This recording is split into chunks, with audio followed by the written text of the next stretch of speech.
Pinagawaan po niya kami ng kontrata doon sa barangay. Okay. O, wala ba kayong pag-aaway o hindi pagkakaintindihan? Wala po, wala po. Hindi po niya sinabi. Basta lang po, biglaan na po yung Parang nakaraan. pagkatapos niyo mag-ani, ayaw na lang magtanim kayo doon sa lupa nila. Opo. Doon kasi nilikramo siya ng may-ari ng lupa. Bakit kayo nagtatanim ng mais dyan? Yun ang sinabi ko, tataniman ko ng gulay. Umayag naman yung may-ari, sir. Sabi niya, o sige. Tapos tinaniman namin ng yung 2 puso na mais, sir. Yun lang ang tinanim namin. Doon siya nagalit, sir. Sabi niya sa akin, ito ba ang ibig sabihin ng panggulay-gulay lang? Pang-export naman ito. Mukhang may kahinaan yung sinasabing sa DAR. Dapat nalalaman nila, pinoprotektahan ka, ginagabayan ka ng mismong taga-DAR. Huwag kang dumiskarte ng sarili mo. Makinig kay DAR, ha? Makinig kayo dyan sa Department of Agrarian Reform. Karamihan sa inyo natutulog sa pansitan. Kinakailangan, ipagdasal nyo, huwag akong lumusot. Kapag ako lumusot, malilintikan kayo. Ni barangay, hindi kayo nakikipagkonsulta. Mga tamad na kayo, nagpapalagay kayo ng mga bombolyas nyo. Umapit po ako sa bitag upang ireklamo ang may-ari ng lupa na sinasaka ng asawa ko. Hindi pa po kami tapos sa aming kasunduan, pinapaalis na po niya kami. Ang pangalan po ng may-ari ng lupa na sinasaka ng asawa ko ay si Madam Norma Sara. Wala po kami maisip na dahilan kung bakit niya kami papaalisin. Nagbabayad naman po kami ng insakto sa kanya, yung share ng lupa niya. Kahit naghihirap kami, kahit nagkalugi-lugi kami, nagkabaon ako sa utang. 8 taon na po kami sa lupang sinasaka ng asawa ko. Nagbibigay naman po kami ng kumpletong crop sharing niya. Wala po kaming utang sa kanya. Pero bakit naman po naura-urada kami napapaalisin na dapat sana ang kasunduan namin ay matatapos sa June 2025. Magandang umaga sa iyo, Aling Jocelyn. Magandang umaga rin po, sir. Alright. Talagang pumunta ka pa ng Maynila para ipaabot ang sumbong mo na to sa amin. Opo. Itong reklamo mo dito, gawing simple, ilang porsyentong ibibigay nyo sa nagmamayari ng lupa? 30 sacks po ang Okay. nakukuha niya 30 sacks. sa 2 hektarya. So 15 sacks per hectares. Opo. Sa 1 hektarya, ilan naman ang naaani ninyo? Kung minsan po, aani kami ng 80. So sa 2 hektarya, 30 kasako. Opo. Okay. So ang tanong, bakit parang gagamitin na ba nilang lupa natapos ng usapan ninyo? Bang storya? Kuwan po, yung dapat po sana na gayon pa kaming 2025 matapos Okay. ang kasunduan namin. Okay. Tapos, Yun din na may Yung- kontrata ba yan? Or nagsasalita, nag-uusap lang kayo? O ano ba yan? pinagawaan po niya kami ng kontrata doon sa barangay. Okay. Kada 2 taon po, gina-renew po niya. Kada 2 taon. Opo. So 8 taon na kayong maganda naman ang samahan ninyo. Pero Opo. itong pang 8 taon, ano ba sinabi sa inyo? Gagamitin nilang lupa. Hindi po niya sinabi. Basta lang po, biglaan na po yung Parang nakaraan. pagkatapos nyo mag-ani, ayaw na lang magtanim kayo dun sa lupa nila. Opo. O wala ba kayong pag-aaway o hindi pagkakaintindihan? Wala po, wala po. Nakausap ng bitag ang anak na may-ari ng lupa na si Noreline Sara. Subalit tumanggi ito sumagot sa tanong namin. Pero ayon sa kay Noreline, hindi raw sila tenant ang mag-asawa si Jocelyn tsaka si Johnny Batoba dahil hinihiram lamang daw nila ang lupain at nagbabayad lamang daw sila tuwing nag-aani. Ibig sabihin, nagbibigay kayo ng parte doon sa sinasabi natin. Gusto lang nilang makausap na lamang personal si Jocelyn at si Johnny. Anyway, ganito. Kakausapin natin muna si Cap Ray Aspacio. Kapitan Aspacio, magandang umaga sa iyo. Morning. Magandang umaga din po, sir. O, anong problema natin dito? Parang siguro naman dumaan sa barangay ito. Anong napagkasunduan? Ganito kasi nangyari dyan, sir. Pinatawag yan siya sa barangay, yang si Jocelyn Okay. Tabo. Mhm. Pagpatawag doon kasi nilikramo siya ng may-ari ng lupa. Bakit kayo nagtatanim ng mais dyan? Na hindi kayo nagpaalam sa akin? Okay.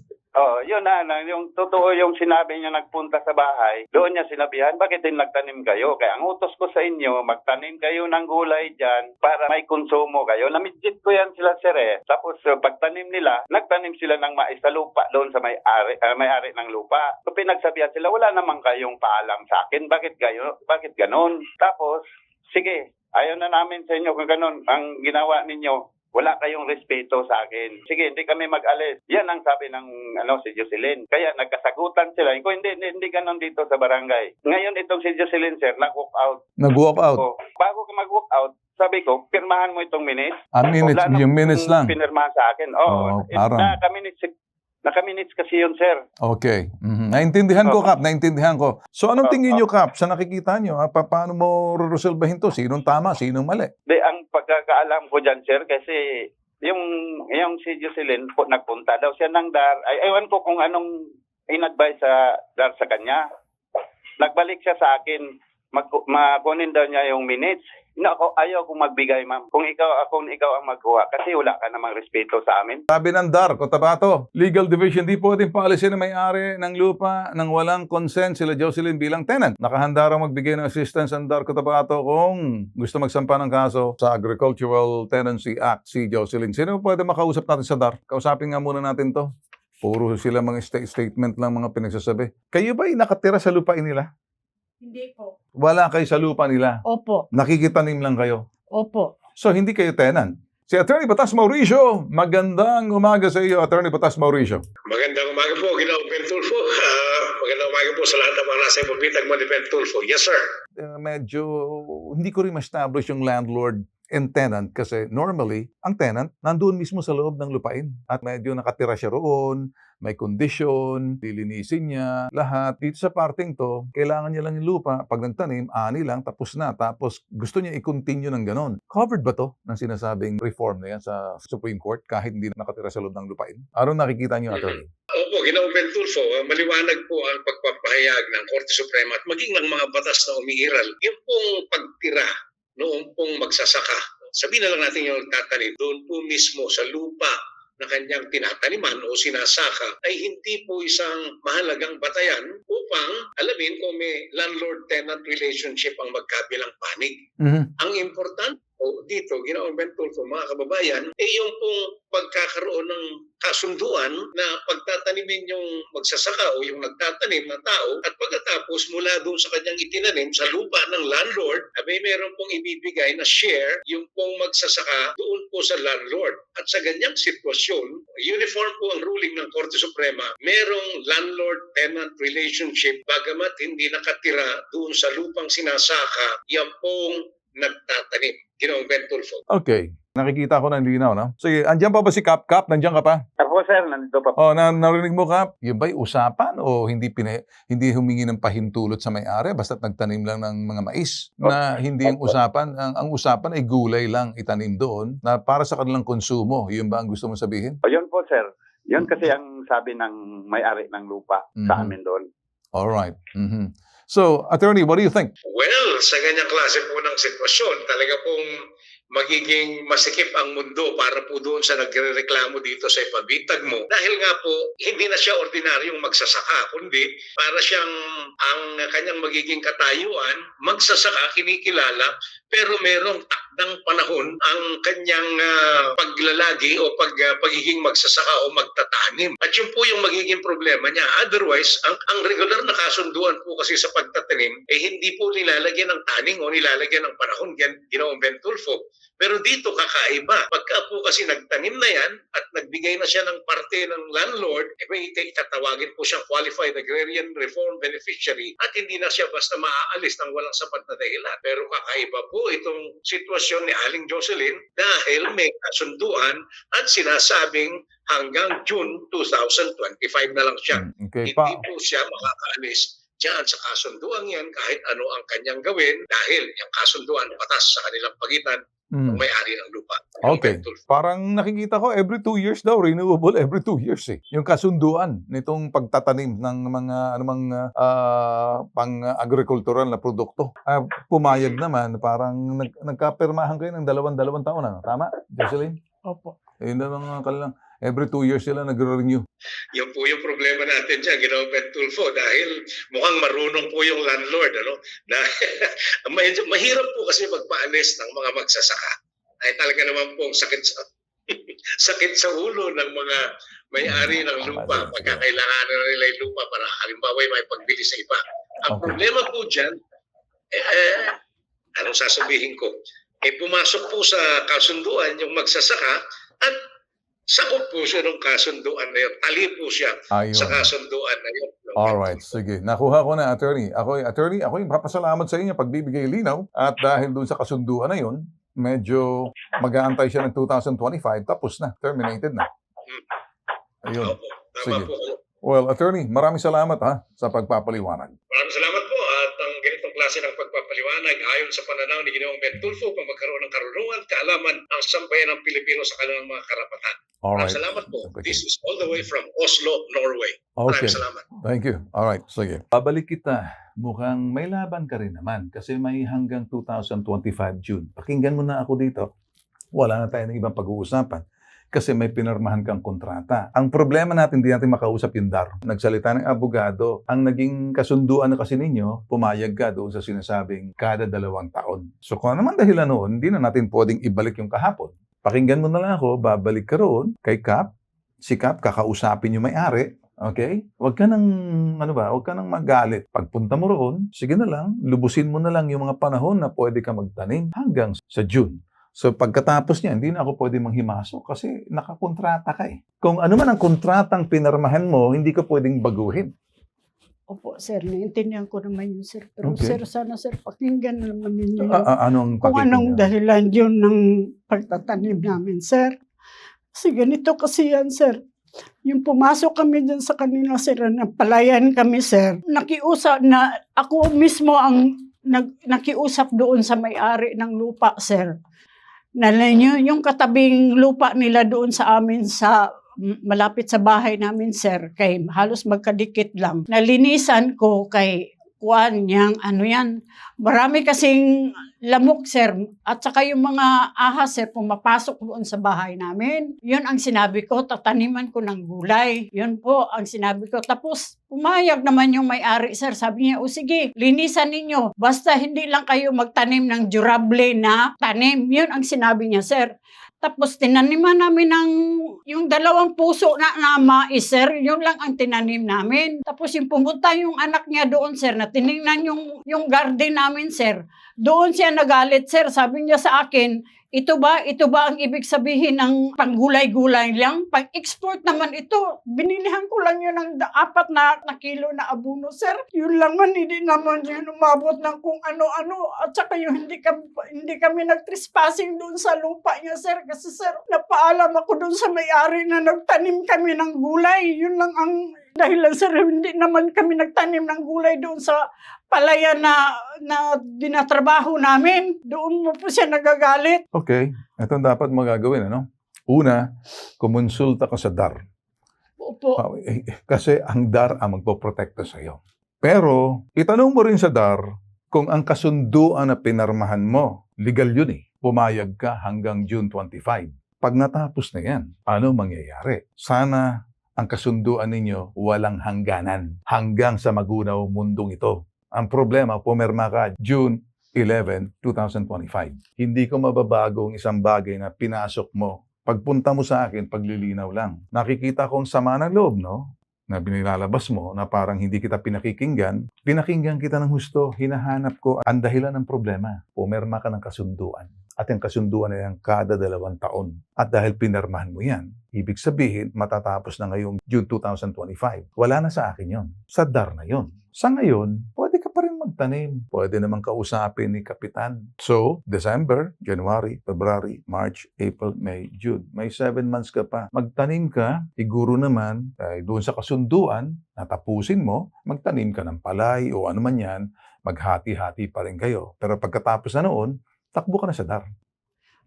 Pakinggan mo lang ako. Hindi ako pwede makipagtalo sa'yo. Opo.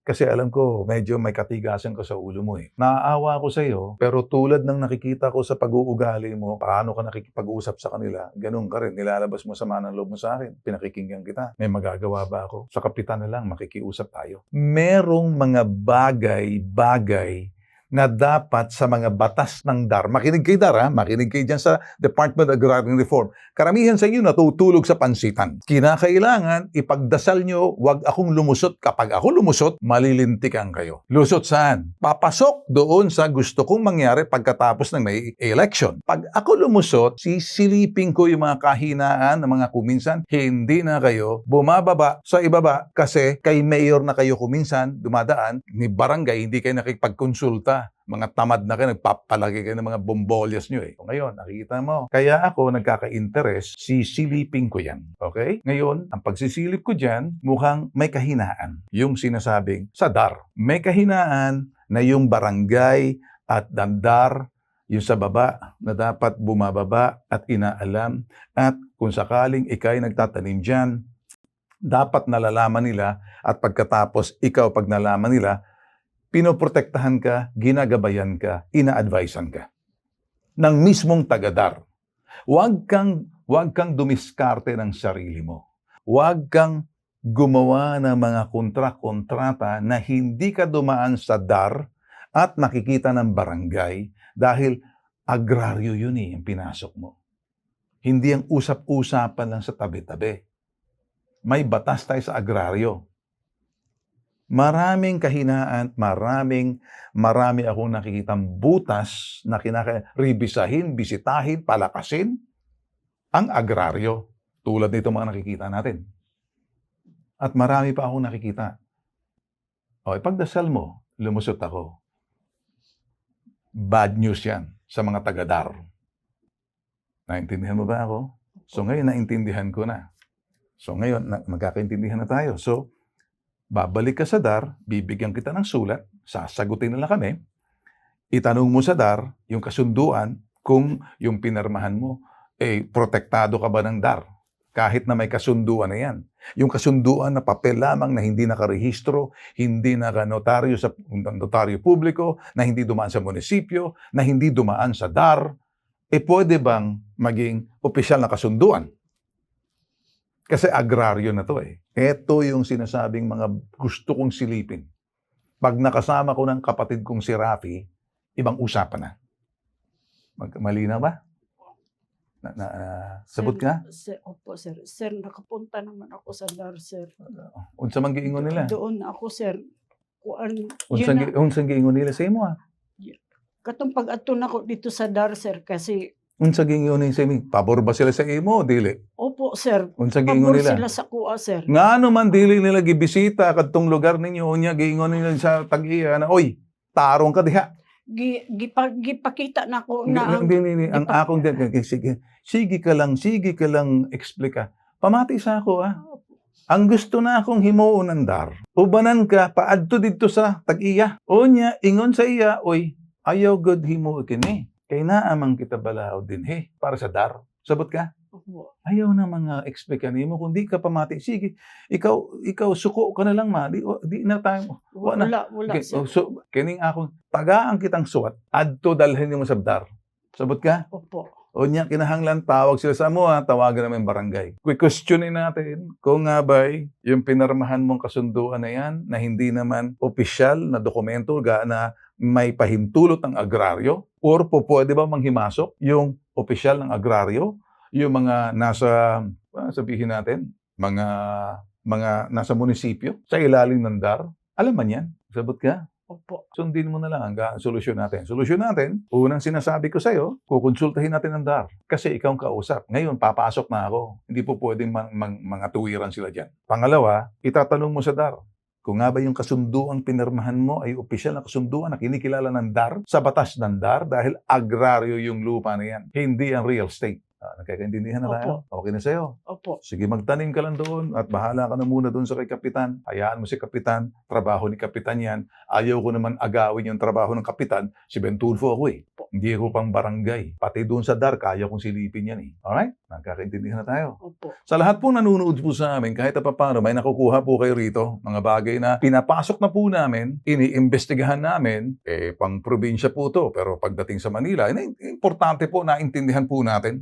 dahil nag-iisang pambansang sumbungan, yung tulong at serbisyo, iba po yung tatak. Inaalam po namin. Iniimbestigahan po namin, sinusuri po namin. Tinitingnan po namin kung saan diferensya. Kung may diferensya, kahinaan, kinakailangan, balangkasin, baguhin. Yung mga batas na kinakailangan baguhin. Gidarba ka mo. Darling kayo, ha? Kinig kayo yan, ha? Ilalaban to, di ko iiwan. Ito po ang hashtag ipabitag mo.